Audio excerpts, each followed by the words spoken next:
देवर्षि नारद जी के भक्ति सूत्र में प्रेम स्वरूपा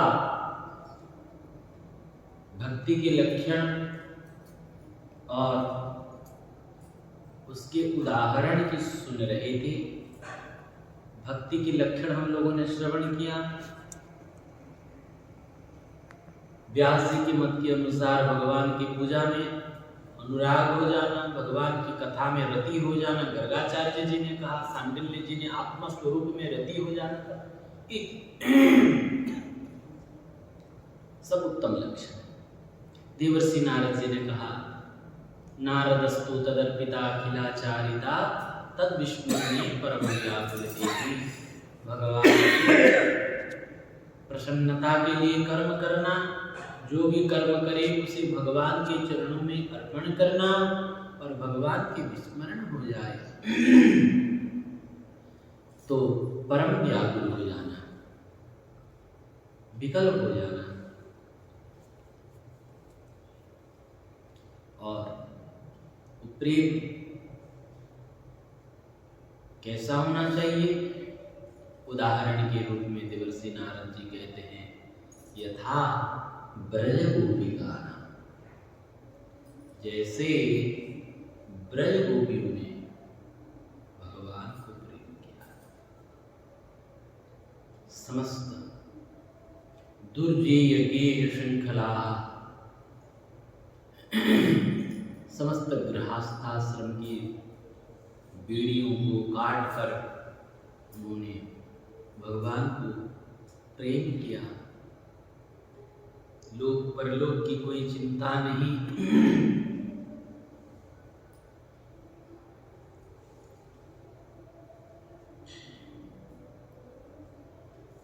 कोई मूर्ख कहे या दीवाना कहे, चाहे पागल सारा जमाना कहे,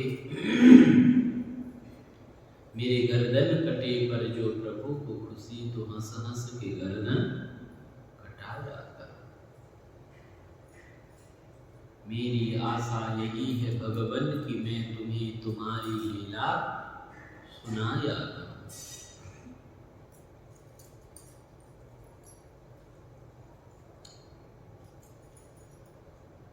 जो गोपियां गायों का दूध दूहते समय,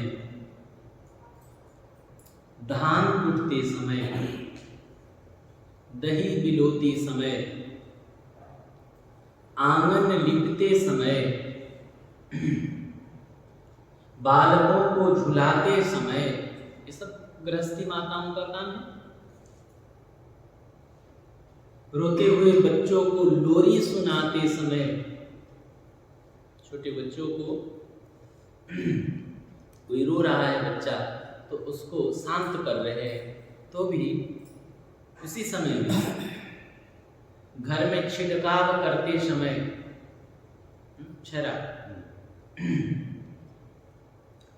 झाड़ू देते समय पूर्ण चित्त से, आंखों में आंसू भरे गदगद वाणी से श्री कृष्ण के गुणगान किया करती है। जैसे कोई पतिव्रता स्त्री सास की सेवा, ससुर की सेवा, घर वालों की सेवा, सारे काम करती है, लेकिन पतिव्रता स्त्री का मन तो पति में ही रहता है। जो उत्तम कोटि की पतिव्रता है वो सब कुछ करती है। नहीं, पतिव्रता है तो केवल पति को ही करती है, पति की सेवा नहीं। सास की भी सेवा कर रही है, क्यों? क्योंकि वो पति के माँ है। ससुर की सेवा पति के पिताजी हैं। ननद देवर की भी सेवा पति के भाई बहन हैं। वो हर कुछ सेवा करती हैं, अपने पति के प्रसन्नता के लिए करती हैं।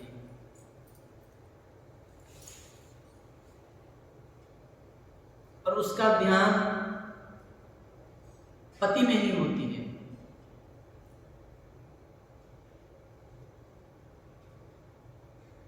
सब कुछ करते समय वो अपने पति का ही चिंतन करती है। इसी प्रकार गोपीजनों ने सब कुछ किया भगवान की प्रसन्नता के लिए। भगवान जहाँ रखे हैं वहाँ रहते हुए, वो सब कर्म करते हुए कृष्ण का गुणगान करती है। उन श्री कृष्ण में चित्त निवेशित करने वाली गोपी रमणियों को धन्य है। समस्त गृहस्थ का काम करती थी। संपूर्ण जैसे एक गृहस्थ का क्रियाकलाप रहता है, बाहरी क्रियाकलाप तो वैसे ही था, लेकिन उनके जो चित्त था, अंतःकरण, वो भगवान में ही निश्चित था।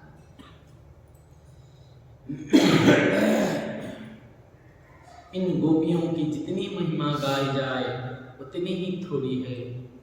सर्वत्यागी ब्रजवासी भक्तों ने तो गोपी पद पंकरार ही बनना चाहा, गोपियों के चरणों के धूल ही बनना चाहा, क्योंकि गोपी प्रेम ध्वजा जिन घनश्याम किए बस अपने, उरधरी श्याम भुजा गोपी प्रेम ध्वजा। महाप्रभु श्री चैतन्य देव सदृश महान त्यागी महापुरुषों ने तो गोपियों को प्रेम मार्ग का गुरु ही माना है। प्रेम मार्ग के आचार्य हैं गोपी।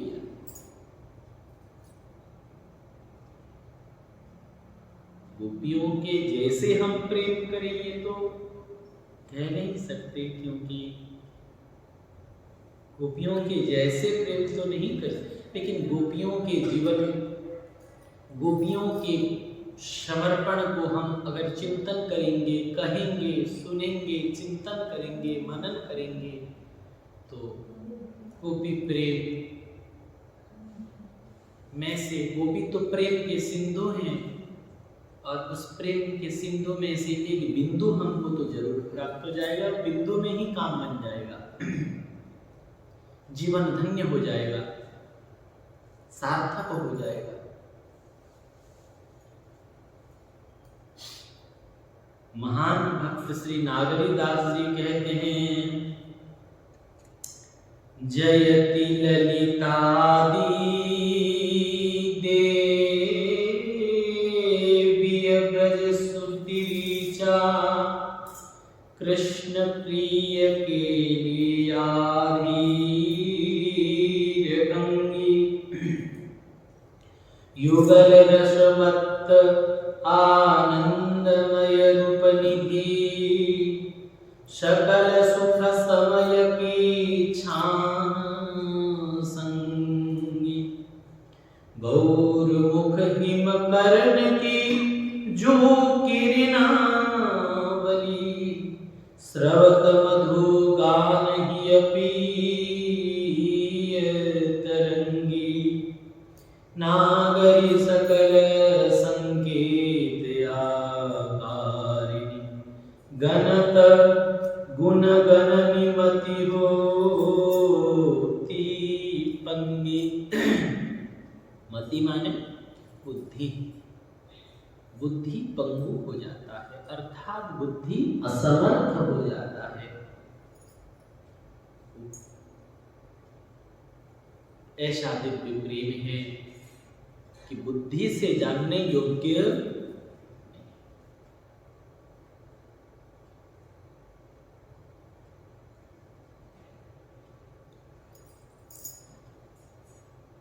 एक ब्रजभक्त ने तो ये कहा, ये हरिरस ओपी गोपी सब नियते न्यारी, कमल नयन गोविंद चंद की प्राण पियारी, निरमत्सर जे संतति नहीं चूड़ा मणि गोपी। संतों के सबसे बड़े गुण क्या है? निरमत्सर, मात्सर्य दोष रहित।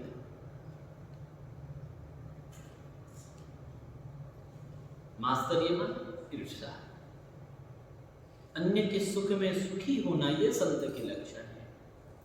अन्य के दुख में दुखी होना यही संतों की प्रधान लक्षण है। दूसरों को प्रसन्न देखकर खूब राजी रहते हैं, दूसरों को दुखी देखकर ना स्वयं दुखी हो जाते हैं। भले ही अपना घाटा होता है इसमें, लेकिन अपना हानि का चिंता नहीं करते, अपने घाटे का चिंता नहीं करते, बस चिंता तो दूसरों का करते। निरवसर जे संत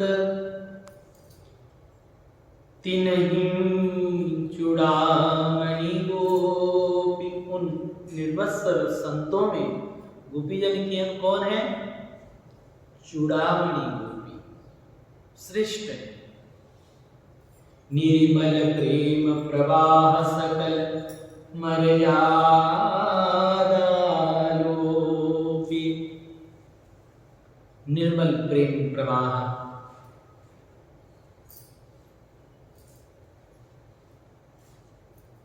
निश्चल निर्मल प्रेम,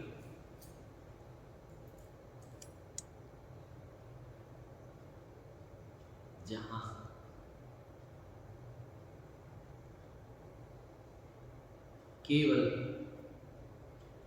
केवल प्रभु की प्रसन्नता रहती है। अपने प्रियतम की सुख ही महत्वपूर्ण रहती है। आगे के सूत्र में बताएंगे,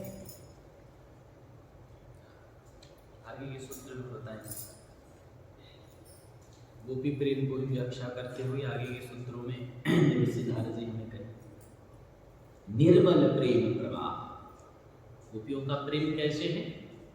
निर्मल प्रेम। मलिन प्रेम भी बोले हाँ, जहां स्वार्थ होता है मलिन प्रेम है। जहां अपने सुख मायने रखता है वो मलिन प्रेम है। संसारी लोगों का प्रेम कैसा है? सुर नर मुनि सब के यह रीति, स्वार्थ लागी करे सब प्रीति। घर के कोई मर जाते तो क्या कहते रहते हैं कि हम क्या करेंगे, हम अब कैसे जिएंगे। बच्चा रोता है कि मेरे पढ़ाई लिखाई का खर्चा कौन करेगा।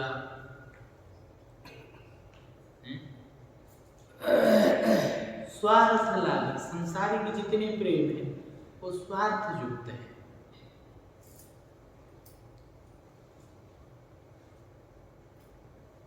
निर्मल प्रेम, निर्मल प्रेम तो दो करते हैं। हेतु रहित जग जुग उपकारी, तुम तुम्हार सेवक असुरारी। भगवान और भगवान के लाडले प्यारे कोई अनुरागी वैष्णव, यही निर्मल प्रेम, उन्हीं में ही संभव है।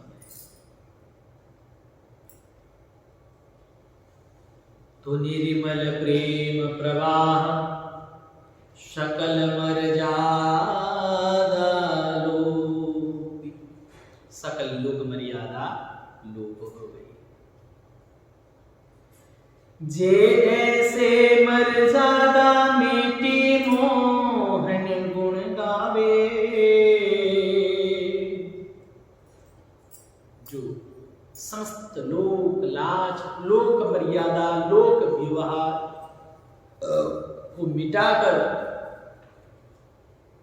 भगवान के गुण गाए, परवाह नहीं किया।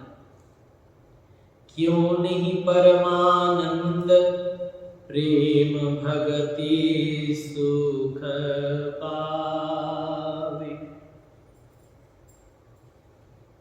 क्यों परमानंद प्रेम सुख को प्राप्त नहीं करेंगे। गोपियों की महिमा तभी कुछ समझ में आ सकती है जब साधक विषयों से परम वैराग्य धारण कर प्रेम पथ पर कुछ अग्रसर होता है। विषयों से जब तक हम हटेंगे नहीं, हम लोगों की बुद्धि कैसा है? जैसे कुआं में रहने वाला मेढक, कुआं में रहने वाला मेढक वो संसार क्या जानता है? संसार को बस यही जानता है कि यही संसार है, उससे बाहर की चीज कभी दिखती नहीं है, तो उसको इसकी ज्ञान भी नहीं है कि बाहर भी कुछ है। उसको यही लगता है कि यही वही संसार है। तो हम लोगों की बुद्धि में विषय का सुख ही, खाने पीने और ये सब सुख ही, संसार के विषय ही जानते हैं। इसीलिए हम प्रेम को जान नहीं पाते, प्रेम की वास्तविक स्वरूप का ज्ञान नहीं प्राप्त कर पाते। विषयों से जब वैराग्य नहीं होगा तब प्रेम की छीटा भी मिलेगा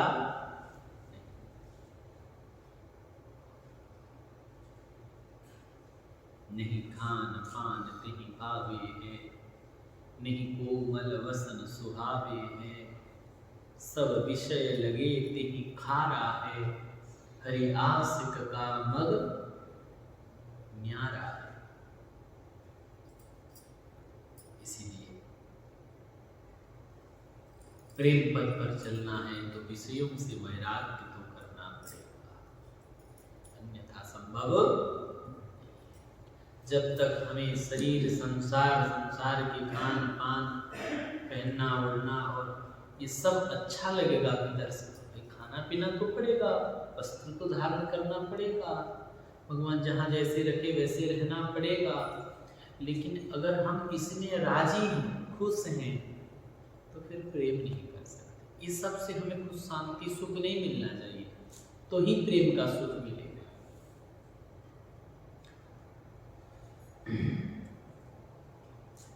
आगे देवर्षि नारद जी कहते हैं, तत्रापि न महात्म ज्ञान विस्मृत्य पवादः। इस अवस्था में भी गोपियों में महात्म ज्ञान की विस्मृति का अपवाद नहीं, अर्थात गोपियां भगवान श्री कृष्ण के प्रभाव, रहस्य और गुणों को जानती थी। गोपी केवल ऐसे ही भगवान श्री कृष्ण को सुंदर देखकर या नंद राय जी की बेटा समझकर ही प्रेम करती थी, ऐसी बात नहीं। वो भगवान के स्वरूप की संपूर्ण ज्ञान गोपियों को था। कुछ लोगों का कहना है कि प्रेम में महात्म ज्ञान नहीं रहता, महात्म ज्ञान होगा तो प्रेम नहीं रहेगा, परंतु गोपियों में ऐसी बात नहीं थी। ऐसा नहीं था कि गोपी नहीं जानती थी भगवान के महात्म्य को, संपूर्ण जानती थी।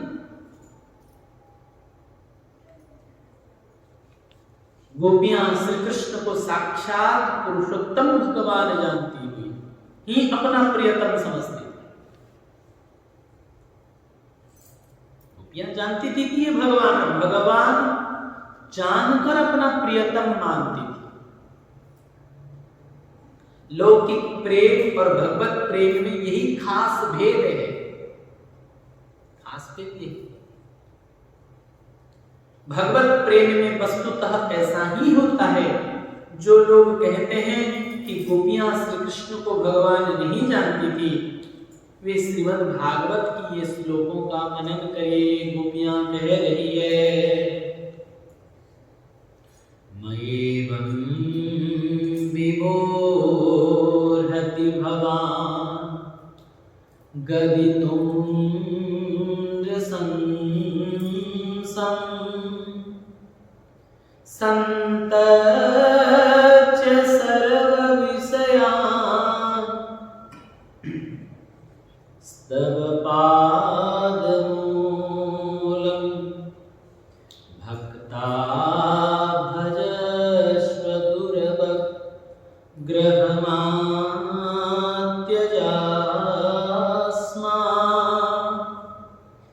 देवो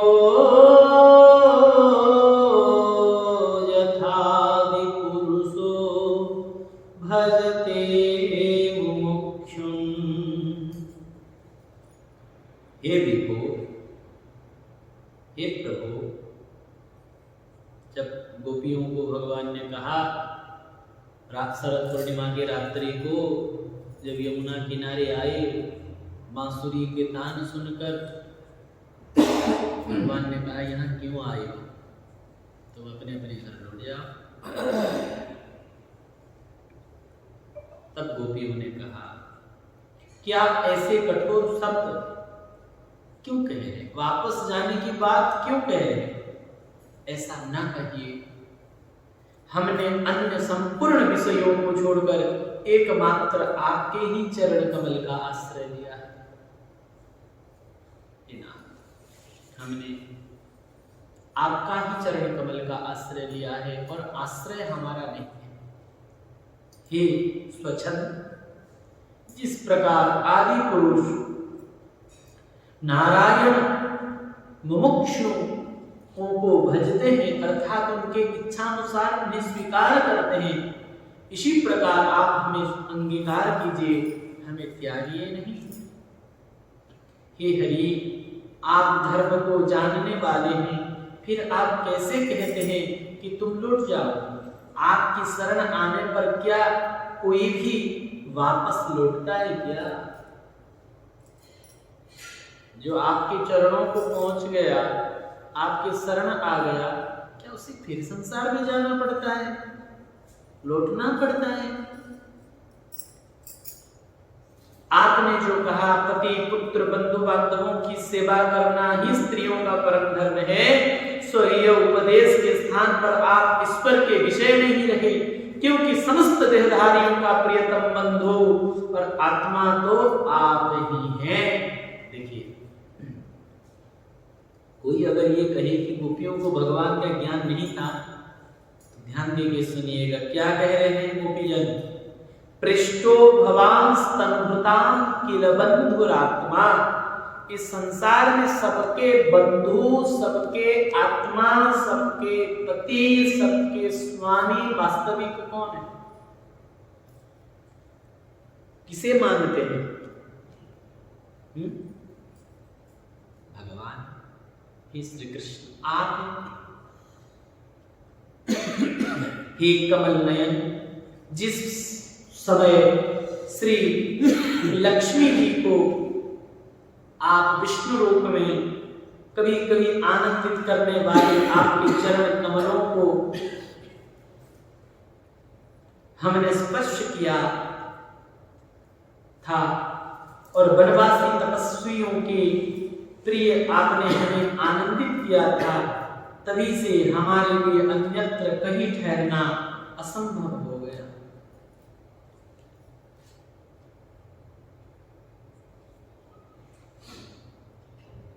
जिनकी कृपा दृष्टि पाने के लिए देवगण अत्यंत प्रयास करते हैं, जिनकी कृपा दृष्टि को प्राप्त करने के लिए देवता लोग सतत प्रयत्नशील हैं, इच्छा करते हैं, प्रयास करते हैं, वे लक्ष्मी जी बिना किसी प्रतिद्वंदी के आपके वक्षस्थल में स्थान पाकर तुलसी जी के सहित अन्य भक्तों से सेवित आपकी चरण रज की इच्छा करके आप लक्ष्मी जी को हृदय में धारण करते, लेकिन लक्ष्मी जी आपके चरण कमल की चाह करती है, चरण कमल में ही विराजमान रहती है, चरण सहलाती रहती है। हम भी निसंदेह आपकी उसी चरण रज की ही शरण में आए हैं, क्योंकि देवताओं की रक्षा करने वाले आप आदि पुरुष परमात्मा ही ब्रजमंडल का भय और दुख दूर करने के लिए प्रकट होकर अवतीर्ण हुए हैं।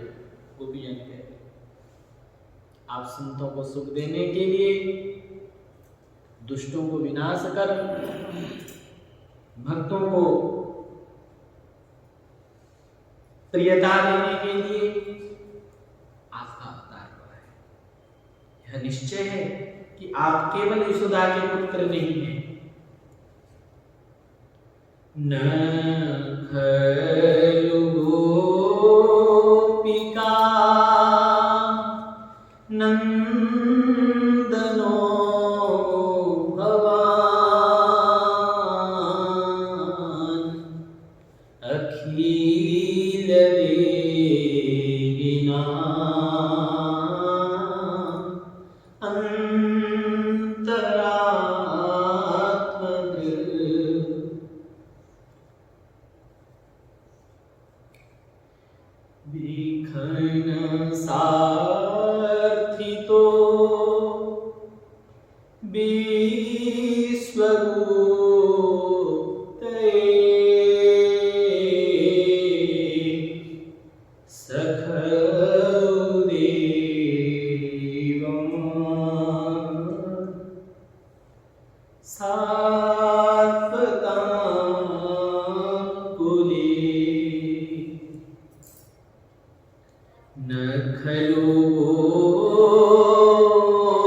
केवल यशोदा के पुत्र नहीं है, वरन समस्त देहधारियों के अंतरात्मा के साक्षी हैं। सबके हृदय में आप साक्षी रूप में विराजमान हैं।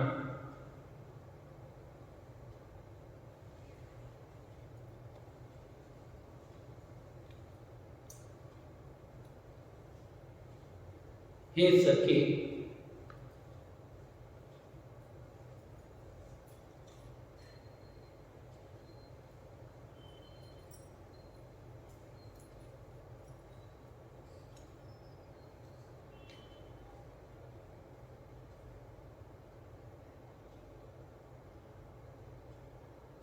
हे सखे, ब्रह्मा जी की प्रार्थना से ही आपने संपूर्ण जगत की रक्षा के लिए यदुकुल में अवतार लिया है।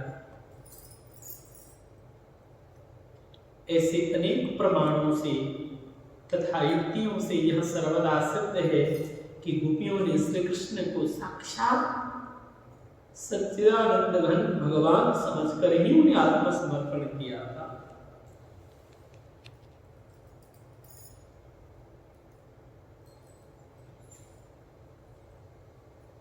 गोपियों ने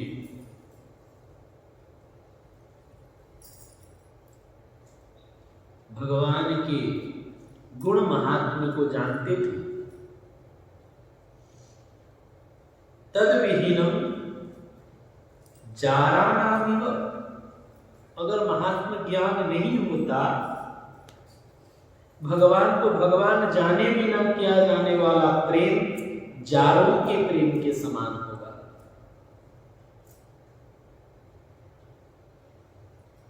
महात्म ज्ञान बिना स्त्रियों के द्वारा किसी पुरुष के प्रति किया जाने वाला प्रेम को जारों का सा प्रेम होता है। जिस प्रेम में सर्वार्पण है, जिसमें लौकिक स्वार्थ की तनिक भी गंध भी नहीं है, जिस प्रेम में लौकिक स्वार्थ की तनिक भी गंध नहीं है,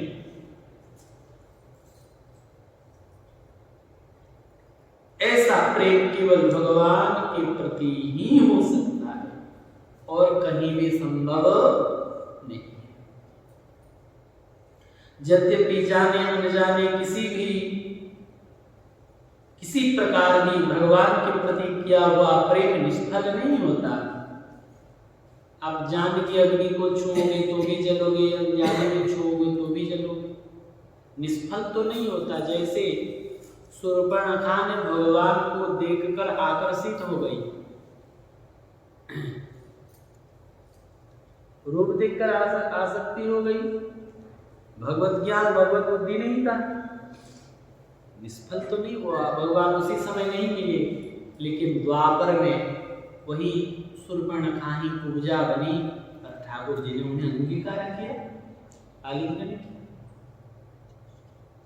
अपना अंग संग प्रदान किए। भगवान को किसी भी प्रकार जाने अनजाने में भी जाओ, निष्फल तो नहीं है, परंतु जानकर होने वाला प्रेम में विशेषता होती है। जो सुख गोपियों को मिला, क्या वो सुख पूजा को मिला? नहीं। जब बाद में ब्रज में आई गोपियों के चरण रज की ब्रज रज की सेवा की तो कुब्जा को गोपी भाव प्राप्त होगा।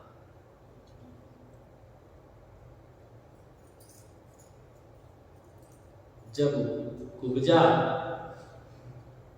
मथुरा में भगवान ने उसके ऊपर कृपा की, सुंदरी बन गई, तो श्याम सुंदर की पीतांबर पकड़ ली, फेंट पकड़ ली, बोले प्यारी मैं तो 3 जगह से टेढ़ी कुबड़ी थी, आपने मुझे सुंदरी बनाया, तो मैं अपने आप को आपके चरणों में समर्पण करता हूँ, आप मेरे घर चलिए। तब भगवान सुखदेव जी ने कहा दुर्भागा है। क्या कहा? हम लोग नहीं कह सकते, लेकिन सुखदेव जी ने कहा। लेकिन जब गोपियों ने अपना वही घर परिवार पति पुत्र सब छोड़कर भगवान के शरण में आए, तो वहां सुखदेव जी ने वर्णन किया, स्वागतम हो महाभागा प्रियम किम करवाणि वह। हे महाभाग्यवतियों, उनको विशेषण भी कुब्जा को कहा। क्यों? क्योंकि गोपियों का जो कृष्ण मिलन वो कृष्ण सुख के लिए प्रेम है, और कुब्जा का जो कृष्ण मिलन वो स्वसुख के लिए जो काम है। बहुत अंतर है। बहुत आगे बढ़ने से, बहुत सत्संग श्रवण करने से हम लोगों को जरूर थोड़ा बहुत प्रभु कृपा से, गुरुजनों की कृपा से समझ में आएगा, अंतर है।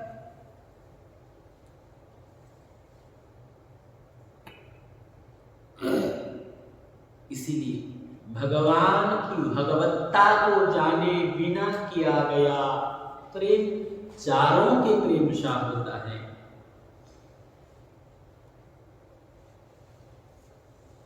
जिस प्रेम में सर्वार्पण है,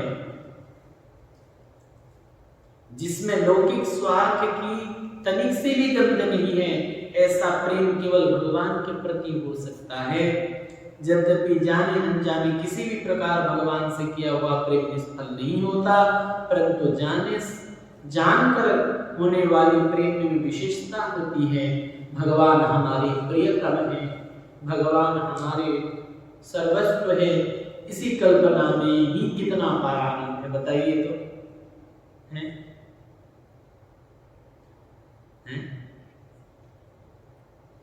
आपका लड़का, बहुत लोग डॉक्टर बनते हैं, लेकिन आप कोई फर्क नहीं पड़ता।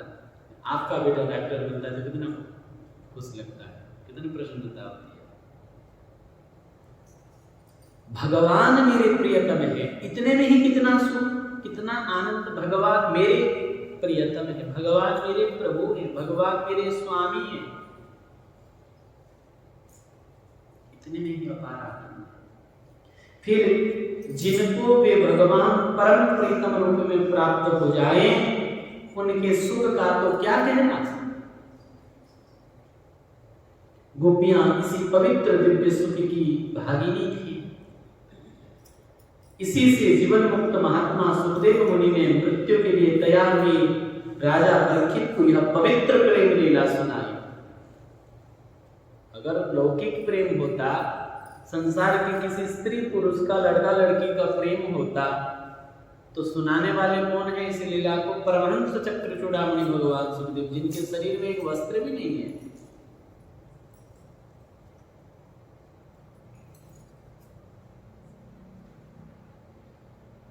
सर्वत्याग यम प्रव्रजंतमनुपेतमपेत कृत्यम द्वैपायनो विरह कातर आजुहा। प्रकट होते ही, जन्म होते ही जंगल की ओर चल दिए। ऐसी परमहंस चक्र चूड़ामणि सुखदेव भगवान कहने वाले लीला, और सुनने वाले कौन? बोले जिनका 7 दिन में ही शरीर पूरा होने वाला है। अच्छा लगेगा? कोई लौकिक लीला कह सुन सकते हैं? अतः यह प्रेम भगवत महात्मा नाम के ज्ञान से युक्त पवित्र प्रेम था। गोपियां जानती थी कि साक्षात भगवान है, साक्षात परमात्मा है, प्रभु है। ब्रह्मा जी के प्रार्थना से अवतार लिए हुए हैं, ये सब जानते हैं।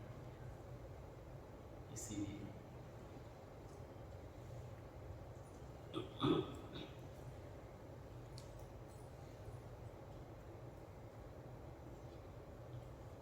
गोपियों का प्रेम पवित्र है, सर्वार्पण है उनमें। आज समय हो गया है, कल हम लोग भी और एक सूत्र की श्रवण करेंगे। नास्तेव तस्मिन् तत्सुख सुचित्व, बहुत महत्वपूर्ण है ये सूत्र।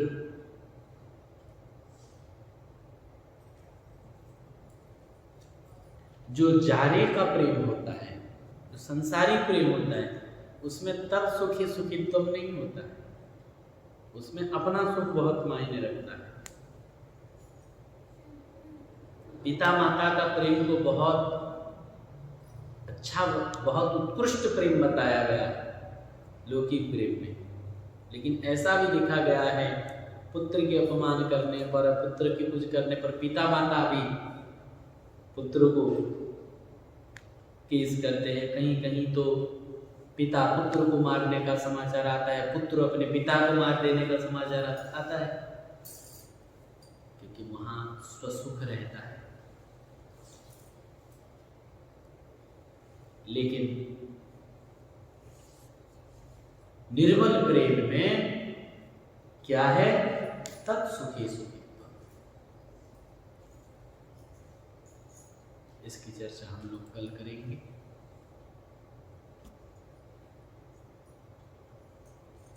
श्री वृंदावन विहारी लाल